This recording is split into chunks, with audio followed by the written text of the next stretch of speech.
இன்றைக்கி இந்த beginner ஃப்ரெண்ட்லியான design எப்படி பண்ணுறதுன்னு பார்க்கலாம் வாங்க.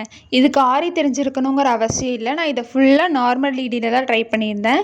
Normal needle size number 10 zardozi antique gold எடுத்திருக்கேன். சீக்வன்ஸ் எடுத்திருக்கேன் கோல்டு கலர். நீங்கள் உங்கள் சாரீக்கு தகுந்த மாதிரி கோல்டு சில்வர் அந்த மாதிரி எடுத்துக்கலாம். ஃபஸ்ட்டு 2mm பீட் லோட் பண்ணிக்கிறேன். நெக்ஸ்ட்டு ஒரு 1/2 இன்ச்சில் 4 பீசஸ் ஆஃப் ஜர்தோசி கட் பண்ணி எடுத்துக்கிறேன். ஜர்தோசி லோட் பண்ணிவிட்டு பஞ்ச் பண்ண இடத்துலேருந்து கொஞ்சம் தள்ளி மறுபடியும் பஞ்ச் பண்ணிவிட்டு அந்த லூப் ஆடாமல் இருக்கிறதுக்காக மேலே ஒரு லாக் கொடுத்து லெஃப்ட்டு ரைட்டு மேலே கீழேன்னு அதே மாதிரி சேம் மெத்தட் யூஸ் பண்ணி ஒரு லூப் மாதிரி க்ரியேட் பண்ணிக்கிறேன்.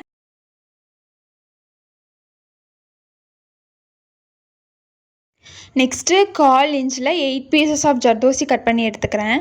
லூப்புக்கு சென்டரில் ஜர்தோசி வர மாதிரி 4 சைடு ஸ்டிச் பண்ணி எடுத்துக்கோங்க. அடுத்தது 2 லூப்புக்கு சென்டரில் ஒரு ஜர்தோசி ஒரு சீக்வன்ஸ் லோட் பண்ணி 4 சைடும் ஸ்டிச் பண்ணி எடுத்துக்கிறேன். அவ்வளோதாங்க, இந்த சிம்பிளான டிசைன் முடிச்சிட்டோம். இந்த மாதிரி ஆரி ஒர்க்ஸ் உங்களுக்கும் வேணும்னா டிஎம் பண்ணுங்கள். தேங்க்யூ.